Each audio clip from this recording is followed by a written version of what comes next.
Hello friends, I am Chevy. Welcome to my shed. How are you today? I hope you're doing well. It's a little late here.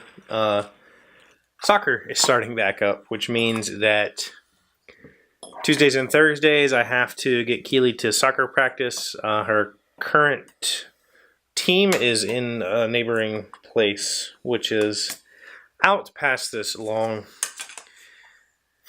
Okay, this all kind of ties together. Grandfather's watch came apart again. This is a fairly regular occurrence. Apparently this brand of Seiko, the pin length here is some sort of odd length. It's kind of in between lengths. And so I've never been able to find quite the correct pin, spring bar, they're called. So I have this kit of spring bars, and when this happens, I just have to kind of go through it to find one that works. And you know, this was cheap. But anyway, coincidentally, this what I'm about to do here, this repair on this watch, is one of the first things I did on this channel that I felt proud of. I felt I made a video that kind of spawned the rest of this show. Spawned me doing this on a daily basis. Was me fixing this watch. I've said it to you before. I don't know if you've been here when I've said it, but you know, that video, it's called What is Depression or something like that. Essentially, I sat down and fixed Grandpa's watch like I just did on camera, and I talked. I was not on camera, it was on the overhead rig that I built, and I just kind of put it back together and talked about my grandfather. And so tonight, where I had to go was past where my grandfather's house, well, you see, my grandfather was a country boy, and you know, I live in an area where there are places that don't go anywhere, and that's where my grandfather lived. There's this little town called Baxter, West Virginia. If you want to look up on a map, go ahead.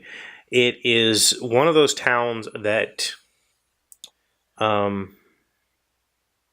it's not on the way to anything. There's no reason to go there unless you go there, right? Like, I'm pretty sure if you just kept driving out that road, it might actually turn to dirt at some point because it just stops, right? And that's where my grandfather lived. In order to get there, you had to drive down this kind of what used to be a heavily traveled road to a little town called Reevesville, and then turn. Well, my daughter's soccer practice was on the other side of Reevesville, so I had to drive out there and started thinking about Grandpa on the way, and then you know, this watch breaking, and it kind of brings back a lot. You know, I went and saw my father on Sunday, yeah, and my niece was there, and we ended up talking about Grandpa and the things that I used to do when I grew up out that ways. And you know, it's they say that as long as your memory lives on, you never really die. And I somewhat believe that, you know. People who are written in history books that we talk about constantly will never fully be dead in the hearts and minds of the world. But people like my grandfather, only those of us who hold him close remember him. You know, it's not, you couldn't Google him and find anything about him because he existed pre-internet, you know, and the only legacy that I have from him is memories and this watch. This is, I mean, I have a few other pieces of memorabilia, but this was his retirement gift, and he gave it to me.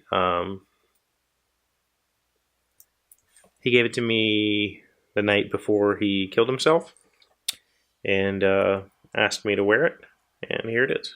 It's on my wrist. You know, well, it's not right now, but I keep it going. I keep it going for him because he meant something to me. He meant a lot to me. And, you know, driving out there today, I haven't driven out that road in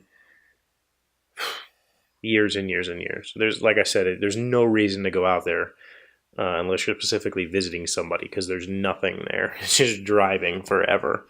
And to go out there and kind of remember all the times I had there as a child, it's good. It's good for the soul, I think. So, I don't know. Do you have any places like that? Do you have places where you can go that bring up childhood memories that, you know, isn't your parents' house?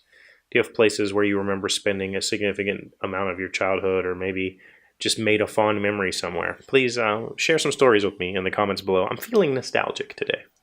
So I'd love to hear, you know, places you're nostalgic for. It doesn't have to be grandma's. It could be, you know, I also have a place that I used to go to escape that is this waterfall, and I'd climb out on this rock and stay there, and it was a beautiful place to just kind of forget the world existed around you. And that place is another place that I can go and bring some inner peace or some nice thoughts. Where's your nice thought place? Let me know in the comments below. I'd love to hear from you. I love hearing from you every day, obviously. And you guys keep the communication lines open, so I really appreciate you for that. Thank you for coming back and checking on me every day. Thank you for all of your wonderful emails and wonderful postcards. Thank you. I'll see you tomorrow. Hey, Doc, wait! I want to ask you something.